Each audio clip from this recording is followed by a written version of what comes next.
ಪುರಮೇ ಆಧಾರ ಈ ಕಲೆಯ ಸಿಂಗಾರ ಬಂಗಾರ ತೇರೆ ಮೂಡನವೇ ಸಿಂಧೂರ ದಿನ ದಿನ ದಿನ ಹೊಸದಾಗಿದೆ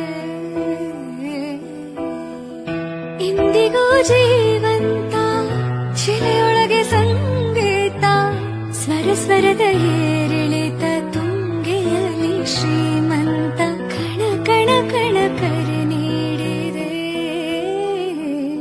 ಕನ್ನಡಿಗರ ನಿಮಗೆ ಗೊತ್ತಾ ಈ ಬೇಲೂರು ಒಂದಲ್ಲ ಒಂದು ಕಾಲದಲ್ಲಿ ಯಾರ ರಾಜಧಾನಿ ಆಗಿತ್ತು ಅಂತ? ಸ್ಕೂಲಲ್ಲಿ ಇದ್ದಾಗಿಂದ ಓದಿದ್ದು ಬೇಲೂರಲ್ಲಿ ಹಂಗಿದೆ ಹಿಂಗಿದೆ ಅಂತ. ಆದ್ರೆ ಯಾವತ್ತಾದ್ರೂ ನೋಡಕ್ಕಾಗಿತ್ತಾ? ಸ್ಕೂಲಲ್ಲಿ ಇದ್ದಾಗಿಂದಾನು ಒಂದೇ ಆಸೆ, ಈ ಬೇಲೂರನ್ನ ನೋಡ್ಬೇಕು ಅಂತ. ನೋಡಿ,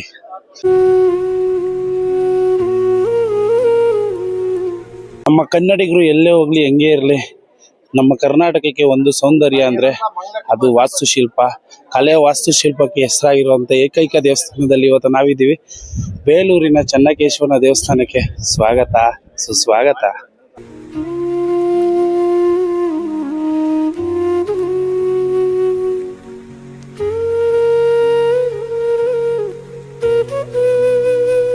ಇದ್ರ ಹಿಸ್ಟ್ರಿ ತಿಳ್ಕೊಳ್ಳೋಣ. ಇವಾಗ ಫಸ್ಟ್ ಇದ್ರ ಒಳಗಡೆ ಕರ್ಕೊಂಡು ಹೋಗ್ತಾ ಇದೀನಿ ನಾನು ನಿಮ್ಮನ್ನ. ಇಲ್ಲಿ ಬಂದ್ರೆ ಬರೀ ಫೋಟೋಸ್ ಗೈಸ್, ಹೆಂಗೈತೆ ಒಳಗಡೆ ಹೋಗೋಣ. ಫೋಟೋ ವಿಡಿಯೋ ಮಾಡೋದೋ ಇಲ್ವೋ ಗೊತ್ತಿಲ್ಲ, ನೋಡೋಣ. ಇದ್ರ ಬಗ್ಗೆ ಎಲ್ಲ ತಿಳಿಸ್ಕೊಡ್ತೀನಿ ನಿಮ್ಗೆ ಆಮೇಲೆ. ಫಸ್ಟ್ ಒಳಗಡೆ ನೋಡ್ಬಿಡ್ರಿ, ಒಂದೊಂದು ಕಲ್ಲುಗಳು ಡಿಫ್ರೆಂಟ್ ಕಾಪಾಡಪ್ಪ ಗೈಸ್. ಒಳಗಡೆ ನೋಡ್ರಿ ಯಾವ ಥರ ಇದೆ.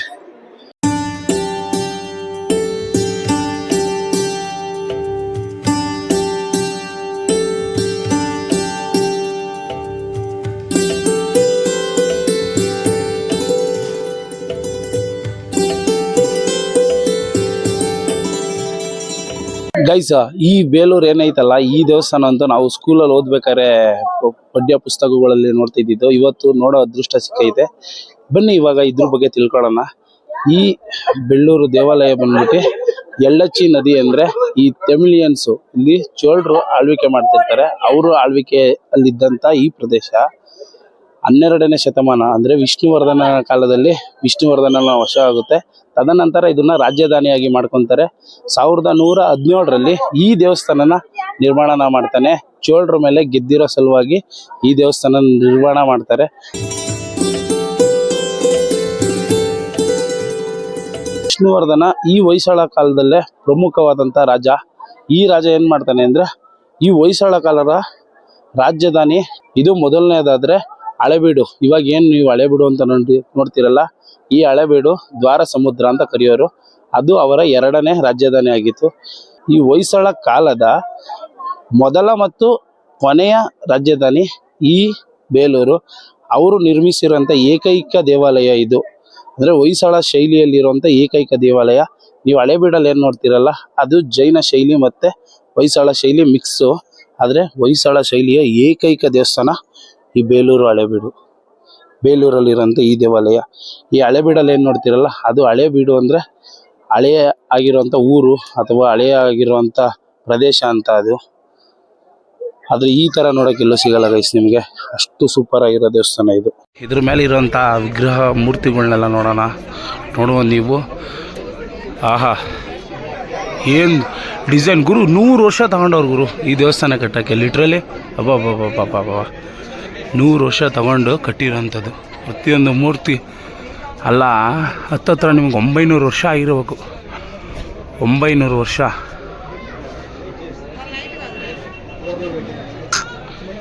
ಒಂದೊಂದು ಶಿಲೆಗಳು ನೋಡ್ರಿ ಯಾವ ಥರ ಕೆತ್ತನೆ ಮಾಡವ್ರೆ ಅಂತ. ಎಲ್ಲ ಇಲ್ಲಿ ಬಂದರೆ ನಿಮಗೆ ಈ ಥರ ಗೈಡ್ಗಳು ನೀವು ತಗೊಬೋದು, ಸಿಗ್ತಾ ಇರ್ತಾರೆ. ತಗೊಂಡು ಅವ್ರ ಕೈಲಿ ಬೇಕಂದ್ರು ಕೇಳಿಸ್ಕೊಬೋದು. ಇಲ್ಲ ಅಂದರೆ ನಮ್ಮಂಥವ್ರು ವೀಡಿಯೋ ನೋಡ್ಕೊಂಬಂದರೆ ಸಾಕಾಗುತ್ತೆ ನಿಮಗೆ. ನೋಡೋ ದೇವಸ್ಥಾನಗಳು ಎಷ್ಟೆಲ್ಲ ಐತೆ. 4 ಸೈಡ್ಗೆ 4 ಬಾಗಿಲು, 4 ಬಾಗಿಲಲ್ಲೂ ಸೇಮ್ ಡಿಸೈನ್.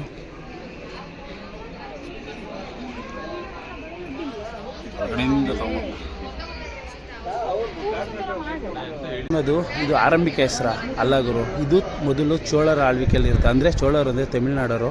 ತಮಿಳುನಾಡವ್ರ ಆಳ್ವಿಕೆಯಲ್ಲಿ ಇದ್ದಂಥ ಈ ದೇವಸ್ಥಾನ ಆರಂಭಿಕ ಹೆಸರುಗಳು ಬಂದು ವೇಲೂರು, ವೇಲಾಪುರ, ತದನಂತರ ಬೇಲೂರು ಅಂತ ಚೇಂಜ್ ಆಗಿರುವಂಥ ದೇವಸ್ಥಾನ ಇದು.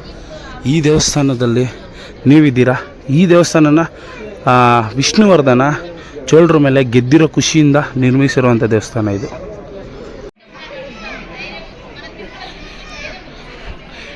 ಈ ವಾಸ್ತುಶಿಲ್ಪಗಳು ಏನು ನೋಡ್ತಾ ಇದ್ದೀರಲ್ಲ, ಹೊಯ್ಸಳ ಕಾಲದ ದ್ರಾವಿಡ ವಾಸ್ತುಶಿಲ್ಪಗಳ ಏಕೈಕ ದೇವಸ್ಥಾನ ಇದು.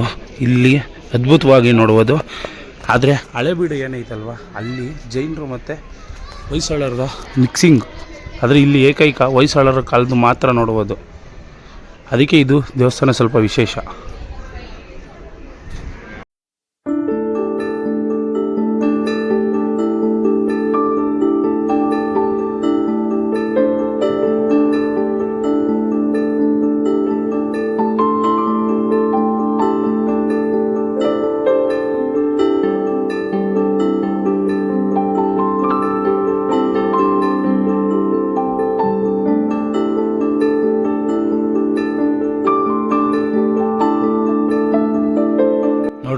ನೋಡ್ರಿ ಇದ್ರ ವಾಸ್ತುಶಿಲ್ಪ ನೋಡೋಕೆ 2 ಕಣ್ಣುಗಳು ಸಾಲದು. ನಮ್ಮವರು ಬುಕ್ಕಲ್ಲಿ ಓದ್ತಾರೋ ಬಿಡ್ತಾರೋ ಇದು ದುಡ್ಡು ಕೊಟ್ಟಿದ್ದೀವಿ ಅಂತ ಇವ್ರ ಮಾತುಗಳು ಅಂತ ಚೆನ್ನಾಗಿ ಹೇಳ್ತಾರೆ. ಈ ಏನೇನು ನೋಡ್ತಿರಲ್ಲ ಇದೆಲ್ಲ ಒಂದೊಂದು ಕಥೆಗಳು ಹೇಳುತ್ತೆ ನಿಮಗೆ. ಇಲ್ಲಿ ನೋಡ್ಬೋದು, ಇಲ್ಲಿ ಕುದುರೆ ಮೇಲೆ ಕುಂತಿರೋ ಒಂದು ತಲೆ ಕಟ್ಟಾಗಿರೋದು, ಇದು ಕುದುರೆನೇ ಕಟ್ ಮಾಡಿಬಿಟ್ಟಿರೋದು. ಆಮೇಲೆ ಇದು ನೋಡ್ಬೋದು, ಅವ್ರು ತಲೆ ಕಟ್ ಮಾಡ್ಬಿಟ್ಟಿರೋದು. ಎಷ್ಟೊಂದು ಡಿಸೈನ್ ಎಲ್ಲ ನೋಡ್ಬೋದು ನೀವು, ಅಷ್ಟು ಸಗದಾಗಿ ಮಾಡೋರೆ ದೇವಸ್ಥಾನ. ಈ ವಿಷ್ಣುವರ್ಧನ ಕಾಲದ ನೃತ್ಯ ಪ್ರಕಾರಗಳನ್ನ ನೀವು ಇಲ್ಲಿ ನೋಡ್ಬೋದು. ದೇವಸ್ಥಾನದ ಮೇಲ್ಭಾಗಗಳಲ್ಲಿ ಯಾವ ಥರ ಕಾಣಿಸ್ತಿದೆ ಗೈಸ್, ಆಗಿನ ಕಾಲದ ನೃತ್ಯದ ಭಂಗಿಗಳನ್ನು ನೀವು ನೋಡ್ತಾ ಇದ್ದೀರಾ.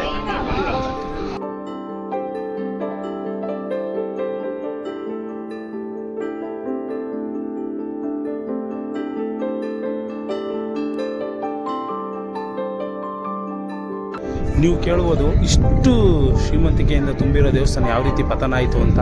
14ನೇ ಶತಮಾನದಲ್ಲಿ ದೆಹಲಿಯಿಂದ ಬಂದಂಥ ಸುಲ್ತಾನರು ಈ ದೇವಸ್ಥಾನದ ಮೇಲೆ ದಾಳಿ ಮಾಡ್ತಾರೆ. ಅವರ ದಾಳಿಯಿಂದ ತಪ್ಪಿಸಿಕೊಂಡ ಏಕೈಕ ದೇವಸ್ಥಾನ ಇದು ಮತ್ತು ಹಳೆಬೀಡಲ್ಲಿರುವಂಥ ದೇವಸ್ಥಾನ ನಮಗೆ ನೋಡೋಕೆ ಸಿಕ್ಕಿದೆ. ಆದರೂ ಕೆಲವೊಂದನ್ನು ನಾಶ ಮಾಡವ್ರೆ. ರಾಜಧಾನಿ ಮಾತ್ರ ವಶಪಡಿಸ್ಕೊಳ್ಳೋಕ್ಕಾಯಿತು, ದೇವಸ್ಥಾನ ಮುಟ್ಟುವಂಥ ಧೈರ್ಯ ಅವ್ರು ಮಾಡೋಕ್ಕಾಗಲಿಲ್ಲ. ಆ ದೇವಸ್ಥಾನ ಇವತ್ತು ನೀವು ನೋಡ್ತಾ ಇದ್ದೀರಾ.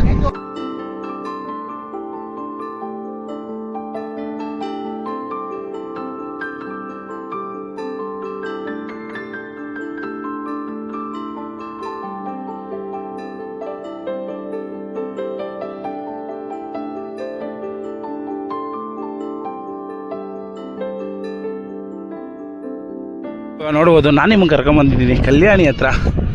ಇದು ದೇವಾಲಯದ ಒಳಗಡೆನೇ ಐತೆ ಕಲ್ಯಾಣಿ.